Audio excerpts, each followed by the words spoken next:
It's my pleasure to introduce Professor M.R.Madhav, who is a well-known personality in the field of geotechnical engineering, and otherwise also he is famous at the global level. And he doesn't need any introduction, I think, but then I have to complete the task given by the Make, organization. make it minimum, very short. Okay, yeah.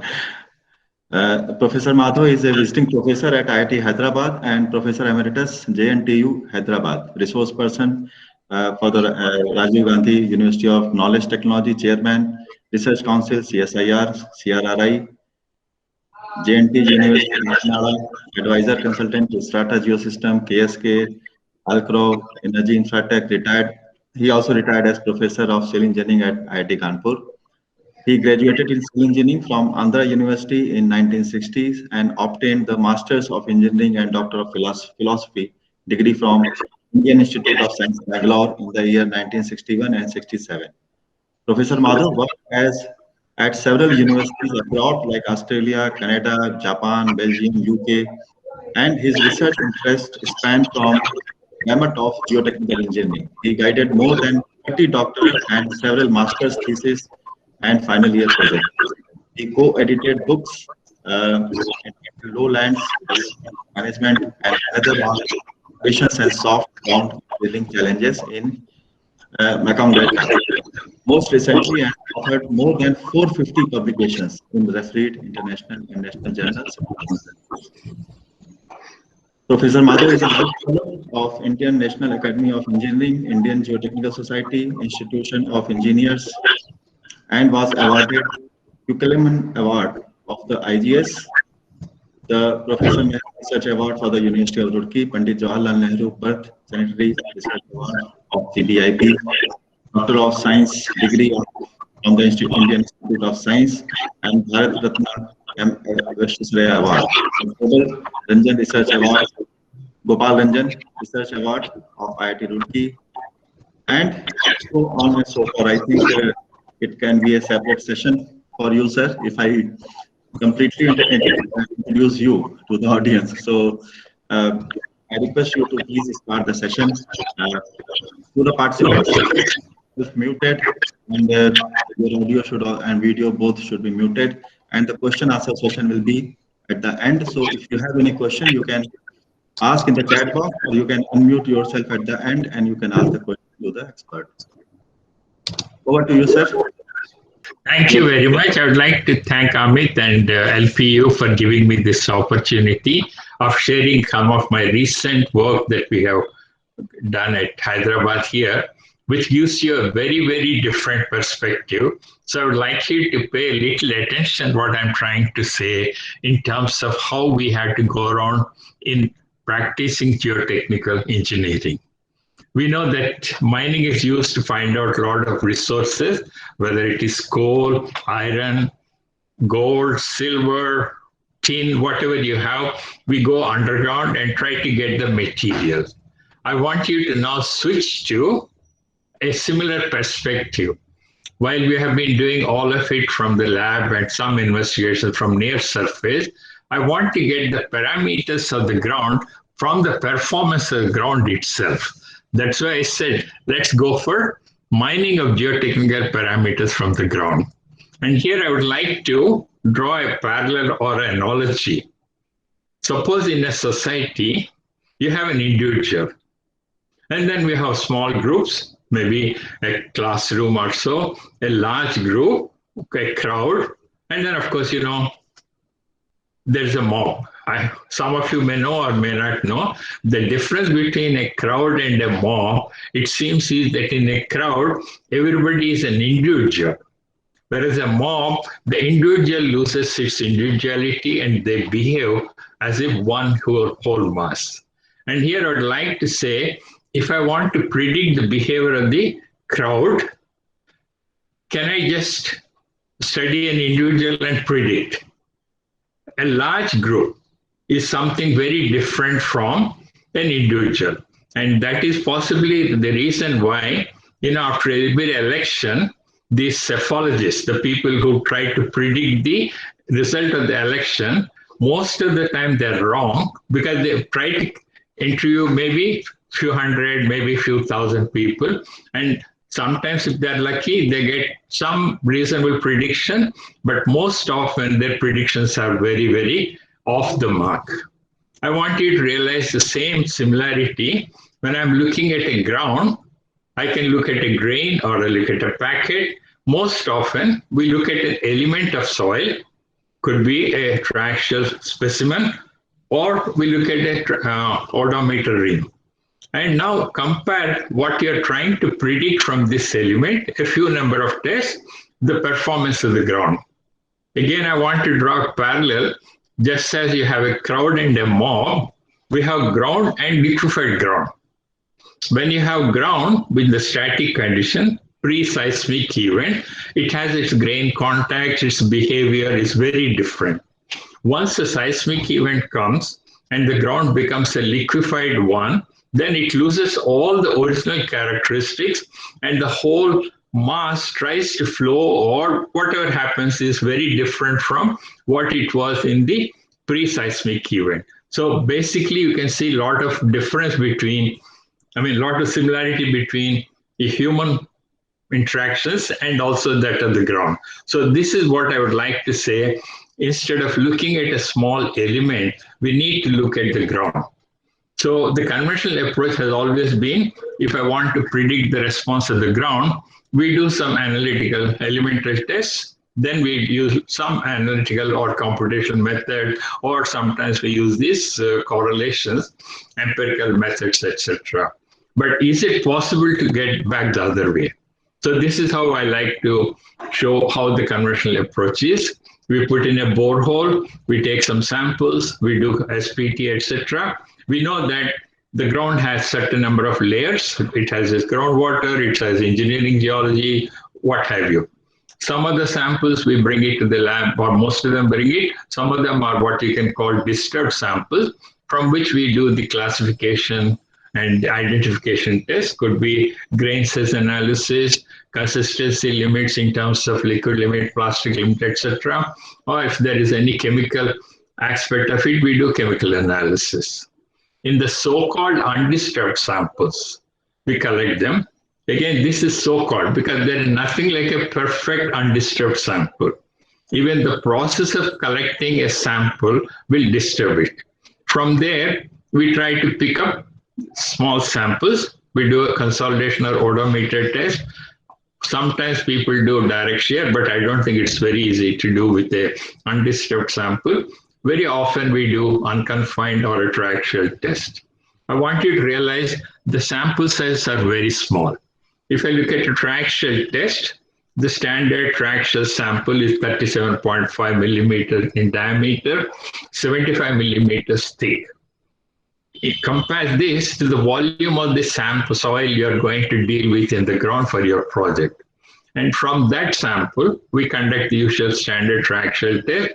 We try to get the Moore envelope, get the cohesion, angle of shearing resistance, both with respect to effective stresses and the total stresses. We also try to get the stress strain behavior and the modulus too. Look at the odometer.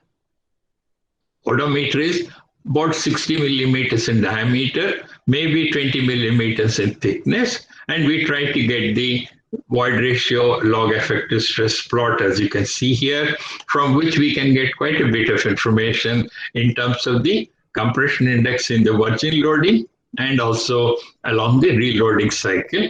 We also get a very important parameter called the maximum or pre-consolidation pressure, pass pressure, or the over-consolidation ratio, if we do very carefully. But again, I want you to note that this sample is hardly 20 mm thick. Just want you to see what Ladd and Lamb have given in terms of the stress changes when you take even the sample.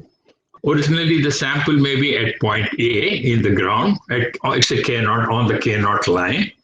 During drilling of the borehole, the stress path goes from A to B, which means for all you know, it even crosses the horizontal axis, which is the hydrostatic or average principal stress one.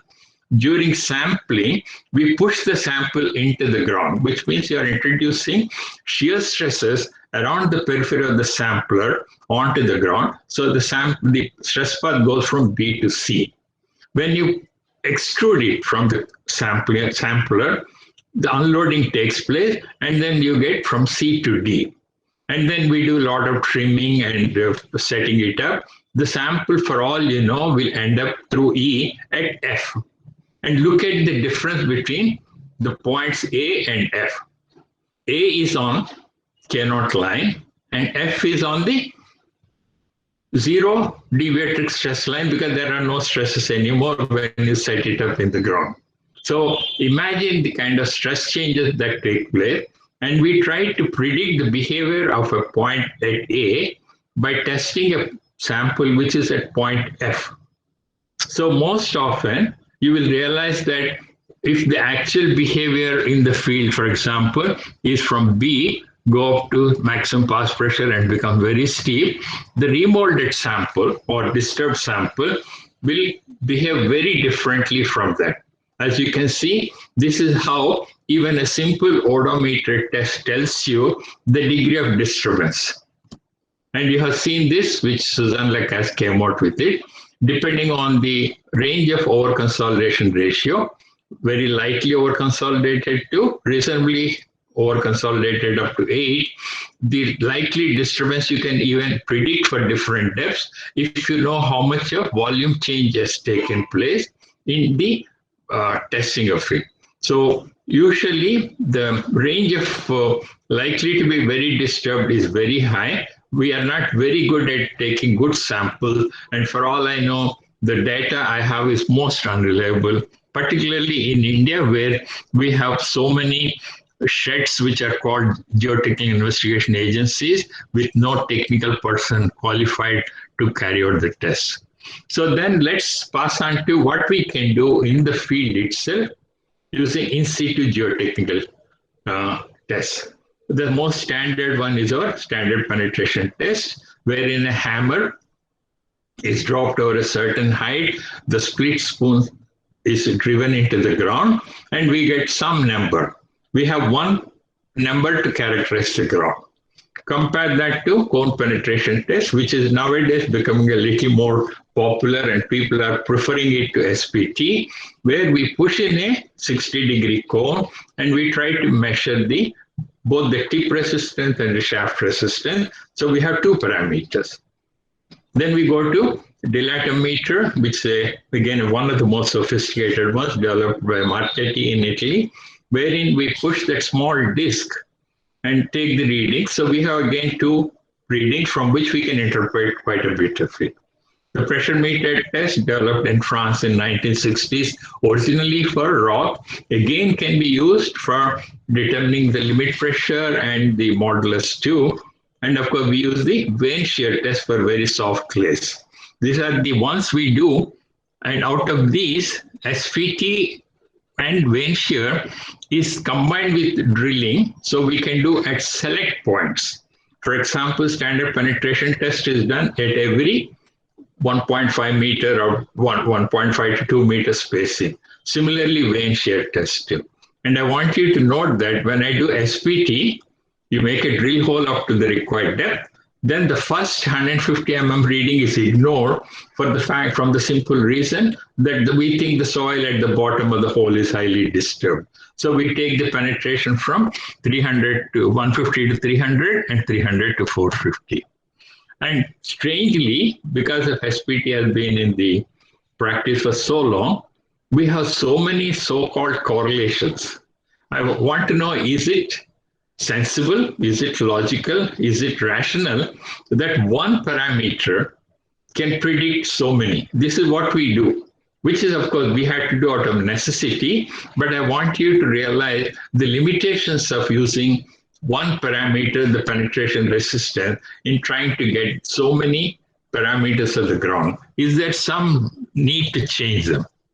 Second one would be, I here included the results of Cptu, that is cone penetrometer with pore pressure measurements, which to me is one of the most sophisticated ones, wherein you push the cone, take a reading, so you have a continuous profile, but I still want you to realize Each time you push in, you get a reading at a particular point. So I can get the tip resistance, the skin friction or shaft resistance, and of course the pore pressure which is measured. I just want you to see, compare that with Spt for the same borehole, and you can see absolutely very little correlation that you can make between results from a cone test to that of a Spt. But the good part is we have a profile right along the depth. But we still had to identify that, we had to integrate that and say the behavior of the ground is sum total of these ones. Similarly, if I have a dilatometer, I measure the P naught, that is the pressure to bring the disk back to original condition, and P1 is at the 1.1 millimeter expansion of the small disk there. From there, we try to get material index, which will characterize the type of soil. This is very interesting. With cone penetration and dilatometer, you don't have to see the sample or the soil below the ground, but from the readings, you can reasonably estimate the type of soil. We can also get the dilatometer modulus, from which we convert to get the modulus of deformation. We also get the horizontal index KD, which gives you the state of the soil. So you are able to get from two parameters, two measurements, three parameters, but we cannot get the strength at all from here. But I want you to see a slightly different approach. When we do dynamic testing, for example, I do a cross-hole test. We make a couple of boreholes and we give a blow at one and one borehole at some depth. We pick up the response at the other one. So what you're getting now is not at a point. Please note this. This is what I want to impress on you, that we are getting the property or whatever characteristic of the ground, the shear wave velocity in this case, over a distance. Could be 5 meters, could be 7 meters, 10 meters. So we switch it from a point. I started with an element in the laboratory, from a point in the ground, at select points in the SPT and cone, and a continuous number of points for the CPT and dilatometer. Pressure meter, again, unless you have the self boring and you are doing continuously, you may not get at every point, but you will get only at select points. For when I do dynamic testing, like cross-hole, or for that matter, even top, downhole, etc. In the previous case, the property you got was distance between two along a horizontal plane. But now when I do a downhole or uphole, what I get is an average from the top to the depth you are looking for. The shear velocity, wave velocity, is not at a point. It is for the range of depths you are looking for. And this is the kind of switching I want you to realize that we have advanced in terms of dynamic testing. So we have a variety of these dynamic tests. We can do cross-hole, downhole, whatever you have using geophone. And of course, in the lab, we have several of these. And the Bender element has been very good in terms of measuring low strains, etc. But the good thing part is now we extended the dynamic testing to surface wave testing using Rayleigh wave transmission. And I can determine the characteristics of maybe a number of layers using this surface wave velocity. This is an example where IIT Hyderabad has been doing this test at different spacings. And you can see, depending on whatever is the offset distance, you may get slight difference, but they're very reliable. So what you're now getting here is, please note that again, that the parameter that you're getting is not at a point. It's an average, for example, at a 5 meter interval, or you're getting a 10, 15, 20 meter interval. These I call them as the parameters of the ground and not that of a sample. And this is the kind of thinking I want you to develop in your future. The extension of the same is in terms of georadar, but we are still a little far away in terms of trying to get parameters which are of use for design or analysis from georadar. We can identify the anomalies. The ground generally is a very complex entity. As you can see, you have different strata of different thicknesses. The groundwater can be a different type, which can move. And you need to visualize this and say, I want the property of this ground. We still can't do that. So what we try to do would be, in terms of simplifying it by means of a profile, we say, okay, top 4 meters and value of 6 is a brownish gray clay silt with fine sand at some depth of 5 to 13 meters and value is less. I have a dark gray silty clay with decomposed wood, and then we put some properties and do the analysis. This is a current practice as far as I know, but that is how we do that by our limited knowledge. My proposed approach is we do all this prior to that, but once you have the response from the ground, try to get the parameters and see how good are we in trying to predict it from our limited investigations. So here I've been very fortunate that, I mean, again, as I said, we are trying to draw parallel between the soil and the ground, like a human being and a society. So I just want to show you the similarity. We are all human and we have these organs. Eyes, those who have are very fortunate. There are a few unfortunate people in the society who do not have, but the organs don't define you. What defines a human is genetics, the environment in which he grew, born, or works, and the personality he develops. He gets a behavioral response. Similar to that, the soils have properties or characteristics you determine in the laboratory, but they're not enough. What you need to know are the in situ conditions, the engineering geology, the water table fluctuation, stress history, stress strain path, exotropy, etc. I, for one, believe the ground, like human body, also has a behavioral response. And I want to draw the parallel also. In medicine, the doctor prescribes a medicine and asks the patient to see him after a few days. He doesn't guarantee cure, but he says, you take this, you should be okay. If one is cured, fine, you pay the fees and say thanks to the doctor. But if one is not cured, he again changes the dosage, change the medicine, or even the whole treatment pattern. So similarly, we need to, in geotechnical engineering, compare the pre and post treatment, ground treatment or design, so that you compare the performance of the structure you are dealing with what you presume in the beginning. So I just want to show here what we can do with some limited possibilities. I have this ground improvement method. Particularly, I concentrate on the soft clay, which we are trying to improve by means of preloading, consolidation using vertical drain or vacuum consolidation. I have some other presentations for the sands, etc., but let's not go into those now.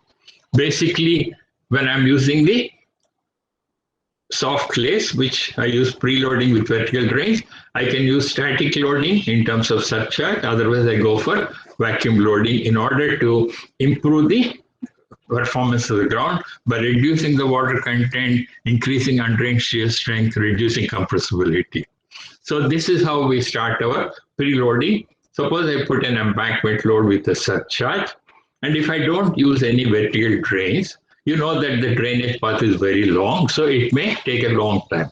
So we then go for PVDs or vertical drains, which will reduce the drainage path to maybe something like 0.5 meter to 0.6 meter, and you get a very rapid consolidation. So this is how preloading with vertical drains looks like. And we try to monitor the performance. As you can see, I increase the surcharge load gradually and maintain it. I measure the settlement. And if your pore pressure devices are working, you can also measure the pore pressures. So I get here the performance of the ground in terms of the time settlement graphs. So I want you to see here how we can use the data. So we have the time-based settlement data, and I follow Asoka's method. It's fantastic here.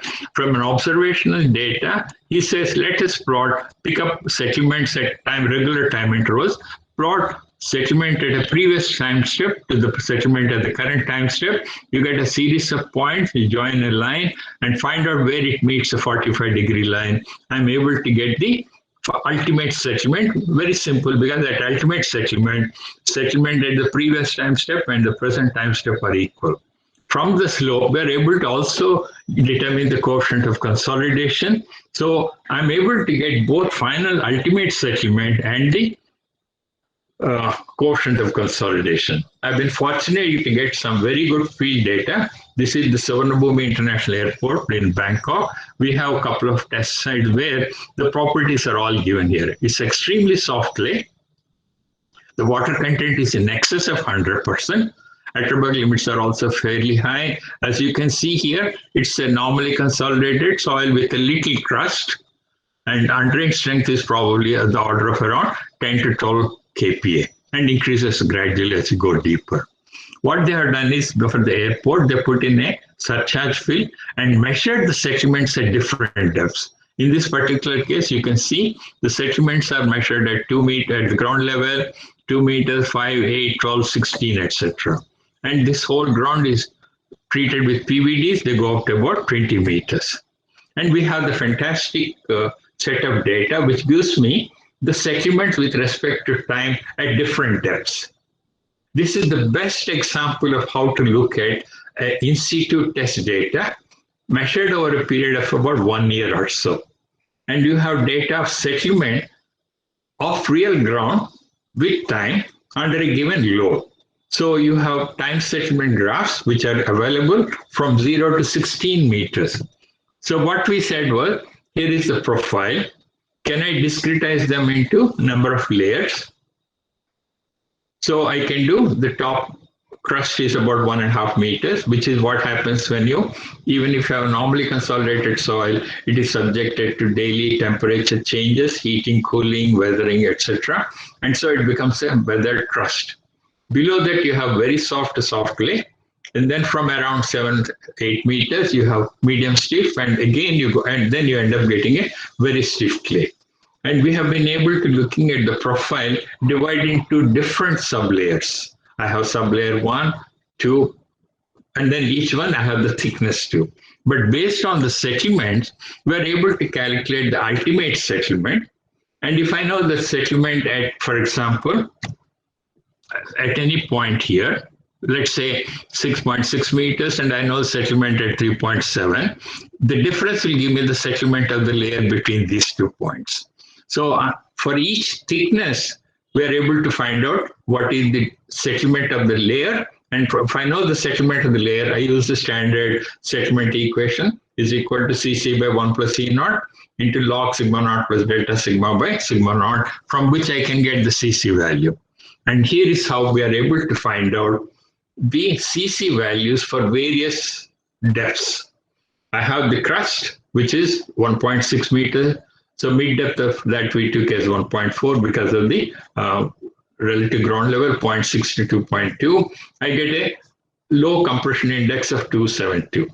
The super soft clays or very soft clays are giving me Cc of 0.7, 935, 67, 76, etc., which is for the very soft clay.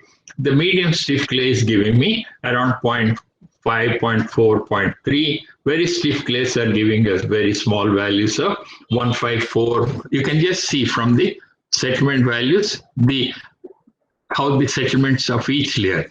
What I'm looking for is the difference between the settlement of the top. Next one would be, let's say, 2.1. And from here, 4 point something, etc. So we are able to find out the settlement of each, final settlement of each layer from which I'm able to get. And then because it's PVD, again using the Mesri and his co-worker, a very simple formula, CV is equal to a coefficient times, RE squared by some delta T. And I'm able to get now the coefficient of consolidation for radial flow at different depths. This is again from the ground. So you can see these parameters are of the ground and nothing to do with the sample you tested in the lab. And you can see the CV values are in the top around 3 meters square per year. Somewhere at medium stiff clay, it becomes 5. And then at the bottom again, it became very low, possibly because the drainage effect wasn't very significant. I wanted to compare the two. I want you to notice here a very important thing.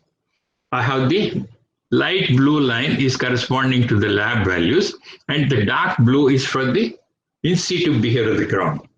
What is the most remarkable thing you see? Your lab is predicting about twice the value of the compression index from the in situ. So the ground is behaving very differently from the sample you're testing.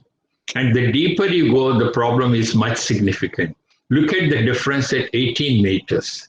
This is the in situ compression index from the ground, and this is what the lab value gave. Similarly, when I look at here, the compression index in the ground is less. That means if you are using lab values, you are over predicting settlements, whereas the real values are less. Look at the coefficient of consolidation. The in situ values that of the ground are higher than those of the samples tested in the laboratory. What does it mean? If you are using lab values or whatever parameters you use from investigation, you are predicting much slower rates of consolidation than what the ground is giving. So this is one classic example. We also wanted to characterize the crust. We know the theorem pseudo over consolidation, but we said something similar must be happening. So we came with why is the crust over consolidated? So we tried to do that for particular stone columns, but here I'm going to look at for our particular case. Alternate drying and wetting, heating and cooling makes it very stiff soil. Is there a way in which I can define its pseudo over consolidation? So what we did was we said the pseudo over consolidated soil has some kind of unloading CS for expansion or unloading, and we didn't know exactly what is the value, but I know the CS by CC is of the order of 0.5 to 15%. So assuming that it is over consolidated, I try to predict the values of the CS by CC for different OCR and match them. It turns out, depending on the ratio CS by CA, I can get an equivalent OCR. What it means is I can treat the crust as a over consolidated soil, and I'm able to give you a rough idea of, in this case, OCR of 4. So when you're doing your analysis and back checking, the crust should not be treated as a normally consolidated soil, but should be treated as an over consolidated soil with a certain OCR. And for the first time, we are able to give you OCR of a given soil. Another site in the same project, Suvarnabhumi 1, which has been again tested at different depths, and we have the data here for different depths, up to about 12, 13 meters. And again, you can see the construction and the settlement, which took something like 400 days to kind of stabilize. More or less, they became constant. We again use the Asoka method and the Mysteries method of calculating both compression index, final ultimate settlement, and the coefficient of consolidation. And here we have a slightly different profile. So we subdivided the original one into different layers, going up to a depth of 12 to 15 meters. And we are able to get CC here. The crust here is about 2 meters. So we took the mid depth at 1. And the second layer is about very soft clay is 5. And that extends up to 12. So we have total about, say, to 10 meters of soft clay. And then it becomes medium stiff. And for the first time again, like what you saw earlier, we are able to get the non-homogeneity of the ground. The crust is very small, less compressible, so you have CC 0.22. Soft clay is 0.7473. Medium stiff clay, CC is value of 0.53. So from this analysis, you are able to get the variation in the properties with depth. So for example, this is something that you can compare, exactly same. And in this case, we found out that the pseudo over consolidation is much higher for the crust. Maybe the weather pattern is different, what we don't know, but I can tell you the crust in this case is giving us a value of OCR of around 10.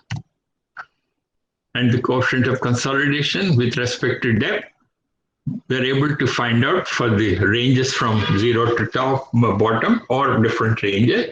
And they work for something like, say, 3 to 4, which is of the same order what you have seen in the previous case too.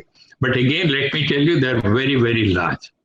This is the third site we have from Sweden, which I think most of you probably would be aware of. It is one of the most famous sites, starting from around 1960s. The Swedish Geotechnical Institute and the colleagues there have been loading it. Extremely soft clay, as you can see, the natural water content is even above the liquid limit. So some of them are very sensitive clay. Underlying strength could be as low as 5 at a depth of 2 meters. And this test has been going on for what have you. And we have luckily the data from the surface at a depth of 2.5 meters, 5, 7.5, etc. We did the same too in terms of analysis, divide into sublayers. The main clay here is your glacial war clay, and we have done that, subdivided, and we are able to get the CC values. The crust here, obviously, it's not a very stiff one because Scandinavia doesn't get very high temperatures. CC is 0.53. But the soft hardwood clay is giving me CC of 1.06 and 1.27. It's extremely soft clay. And the bottom part from 7.5 is again a fairly stiff clay, CC of 0.23. So we plotted here, you can see the variation, very significant in terms of the non-homogeneity of the ground. And we found out the pseudo over consolidation for this case. It turns out to be around 3 again. Like what the first site we saw in Bangkok, it is 4, and here it is even slightly less than that. And the coefficient of consolidation, because it's a warped clay, in spite of its extremely fine-grained soil, the values we got were fairly constant in the top up to about 5-7 meters, but the bottom part is definitely at least 10-20% more. So that is the reason why this test, which is going on for 20 years, we still get some settlements all the time. We have another very interesting case from Osaka, Japan, where they have done a lot of tests on a peaty soil, and they have this peaty soil extending to a very great depth. As you can see, we have different layers, clay 1, 3.8, you have peat of 1 at 6.60 thickness, 7.2, another sand layer at 0.7, 8 meter thick peat, etc. So when I look at the profile, this is how it looks like. And we have the data up to 40 meters, but the PVDs are only put up to 20 meters because they expect the bottom layer not to that settle significantly. Here, they had used both vacuum pressure and also the embankment load. So we have data from both the cases, again the similar one, wherein we had the time settlement data with respect to embankment loads, the vacuum pressures at various depths, and because of this, we are able to get the settlements. Look at the variation at the surface. The settlement is at the order of something like 10 to 11 meters. The top settlement is, of course, negligible. I'm sorry, the settlement at 31 meters is negligible. So because of extreme peat, where the water contents are 300% or so, you have large settlements. So we are able to get the CC values in this case, and we could get here the values from ground are 1.2, 1 point something, 4.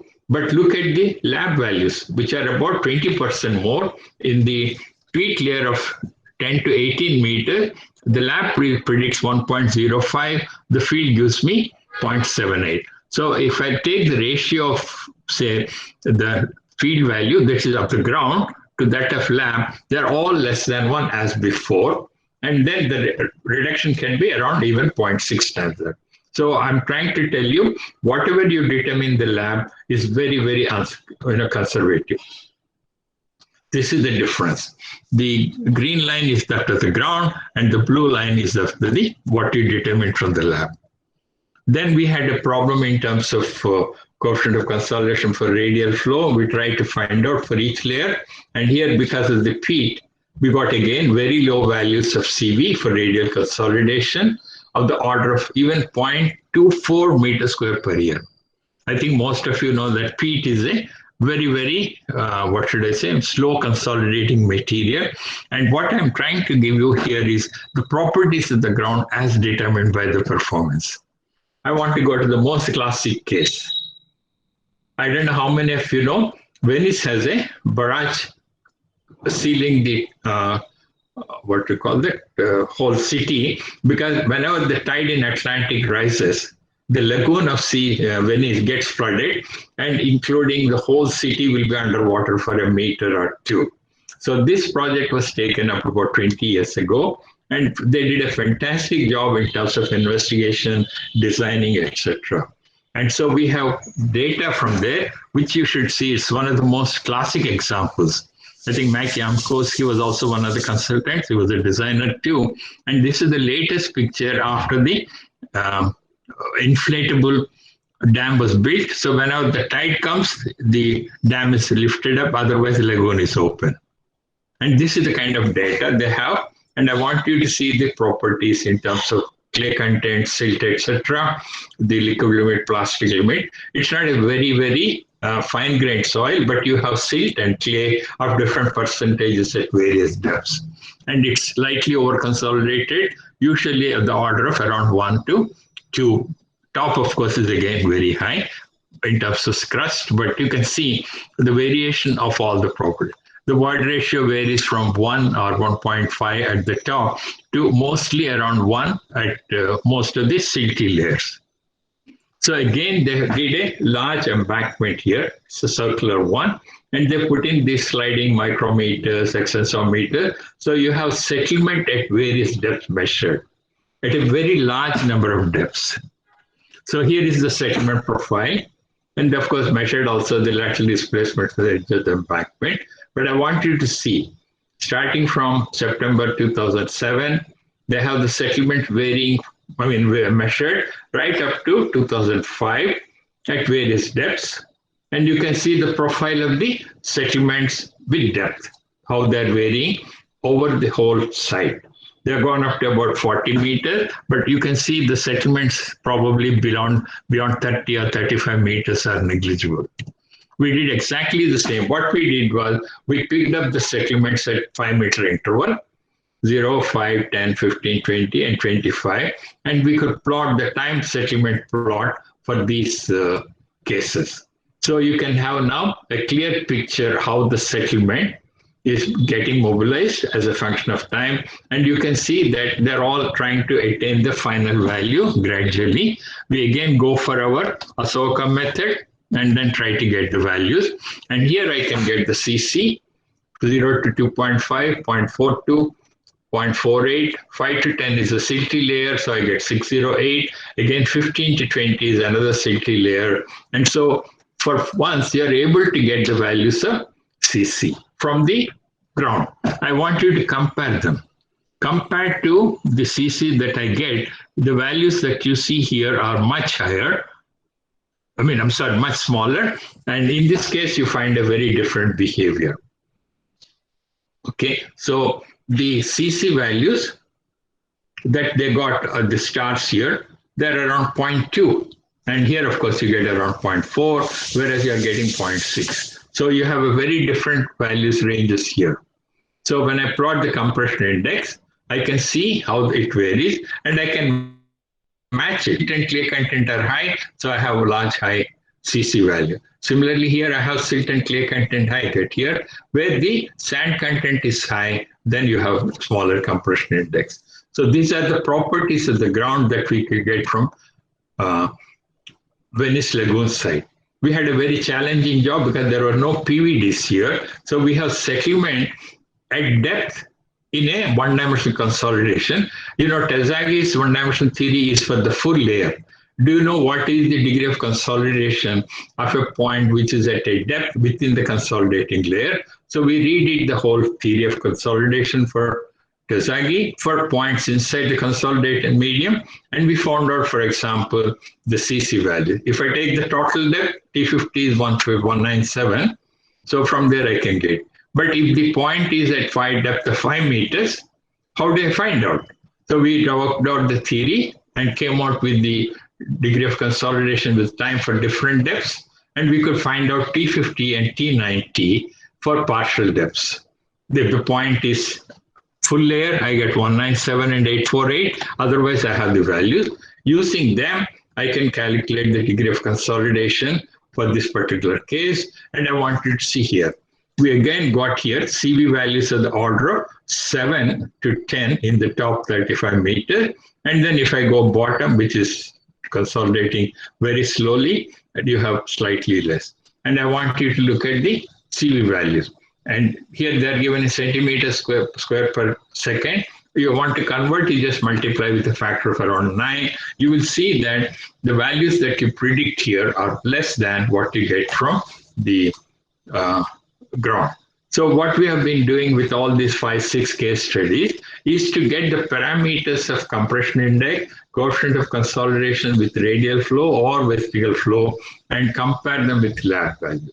And we find that in most cases, with the lab values, the compression index is over predicted and the coefficient of consolidation is under predicted. In the case of Venice, we find that the compression index is slightly more than lab, but the consolidation again is a over prediction. So this is how we have been doing. We have also done a lot of work on pile load test, but since the time is limited, I would like to stop at this stage, but invite all the comments and suggestions to do that. We are able to do, a couple of students have been working on piles, and we are able to get the behavior of the pile. And I just want to show you what we got is about few pile load tests, and we got the SPTN, and we took the average value so we can calculate the shaft and tip resistance, and we tried to compare with the code. And I want to see, I have been estimating from a pile load test a shaft limit stress of 34, but the code is giving me 88.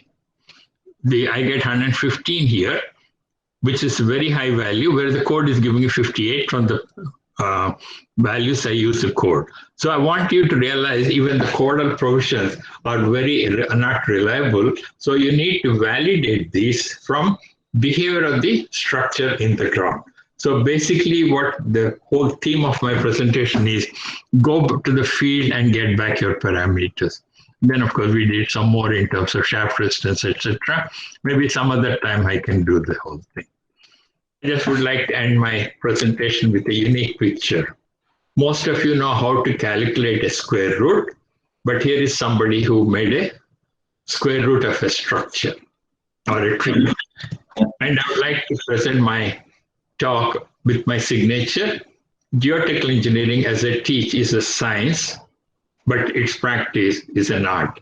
Do not use the equations to predict the behavior. I try to understand the behavior of the ground and the project, and what we do will make a difference in terms of the whole thing.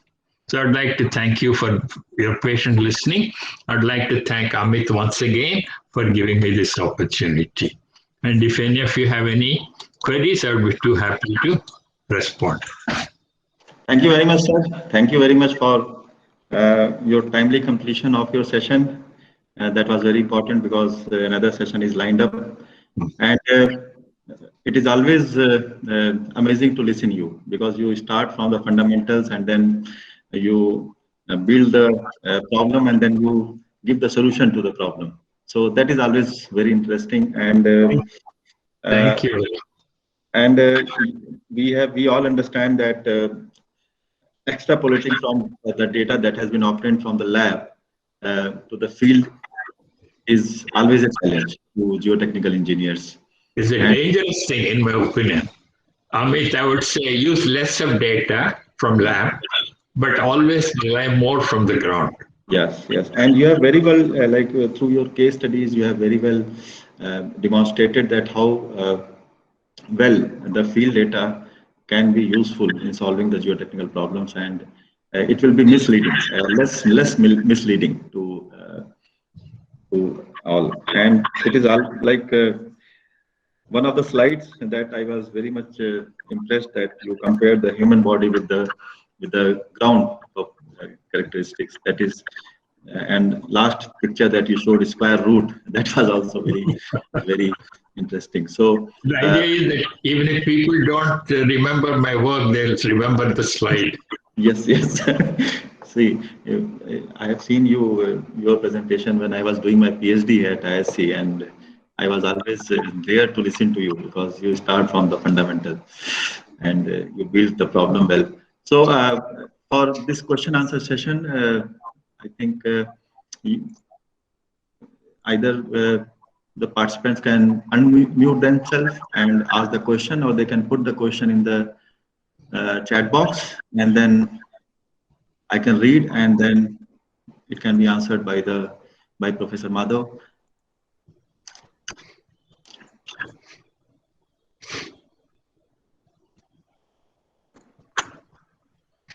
Yeah, the recording will be shared and the presentation files as soon as I receive from Professor Madhav, it will be shared with you all.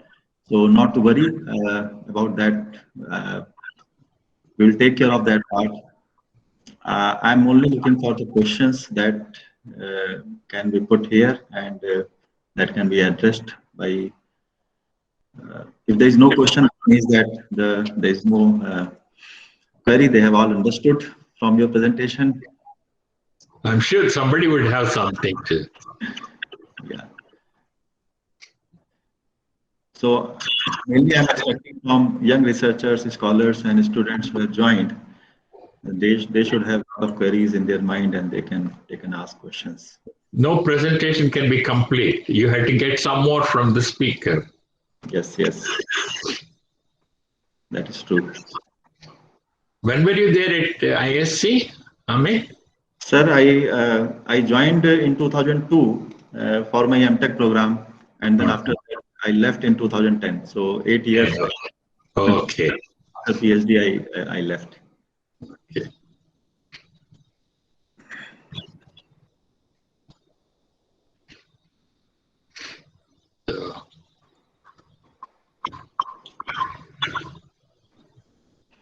So should I assume that there is no question from anyone?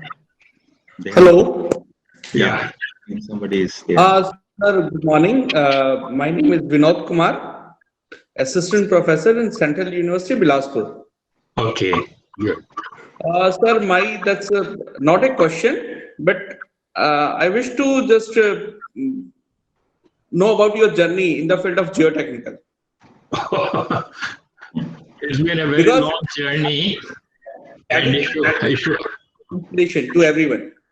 if you want to know, whenever I give a talk, I graduated in 1960 from engineering, and I got my master's in 61. I can tell you most of the participants, except one or two, were born after I graduated from engineering and I did my master's. And geotechnical has been very kind to me. It has given me my life, and geotechnical engineering, of course, is my life. But let me tell you, I am what I am because of the students I had. They always have some ideas, but they have been doing whatever we thought was the right thing. So over a period of time, we have been able to develop several concepts which are useful. And it's the students who give the name to the teacher and the institute. And I've been very, very fortunate in getting this. So wherever I've been working, whether it is Indian Institute of Science, where I started like Amit, I was there from 1960 to 67, as you probably noted. And then Kanpur from 67 to 2003, and from 2003 to now, I'm with J.N.T.U. from 2010 to with IIT Hyderabad, etc. But whenever I wanted to work, I've been able to get an opportunity to work some of the very good people. I was with Sydney with Harry Poulos and Ted Davis. Then, of course, John Booker, some of the top people. Then I went to Canada. I worked with Harmos Purushas, who was with at Cambridge, one of the people who developed the critical state soil mechanics for granular material. Then I went to Japan, where I could work with extremely soft clay and some of the most challenging jobs. Then went to Belgium, worked with William Van Imp, who was part of the lab of DB. You probably would have heard of it. Then I went to UK. So it is this interaction with people, students, and the colleagues, and your own enthusiasm for the subject. So that keeps me going.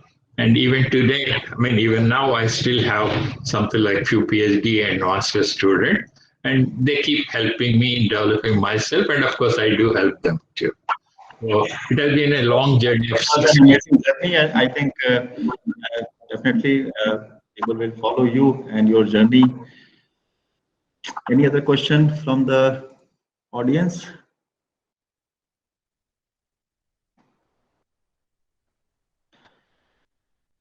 I think there's no more question.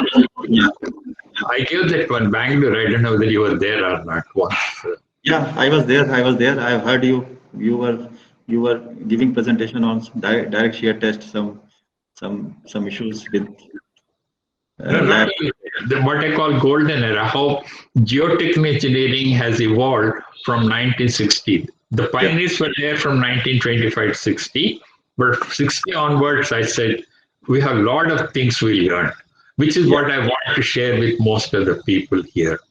And I think I'm the link between the pioneers and the present generation that is true. because, you know, I didn't work with Tazagi or Skempton, but I could say I have the second connection or second contact with them. And then we try to continue that forward. That's true. That's great. That's great. I think we're ending the time, Amit. So Yeah. Now I will request Salonia Aziz to close the session with her closing remark and vote of thanks. Thank you very much, Professor M.R.Madhav, sir, for taking up the queries of our audience and having shared your life experience in geotechnical engineering. On behalf of lovely Professor and from the entire team of faculty members and students of School of Civil Engineering, including IGS Jalandhar chapter and Department of Civil Engineering, NIT Jalandhar, I am thankful to you for spending your precious time with us. We wish you all the good health and prosperous life ahead. As a token of appreciation, please accept our certificate of appreciation. I'll be sharing this. thank you. This is a now you know that everything is in e format. Right. So That's true. certificate of appreciation from us. Thank you. Hope you I can see. appreciate that. Okay. Okay. Thank you. Good luck. Thank you very much, sir. Thank you. Okay.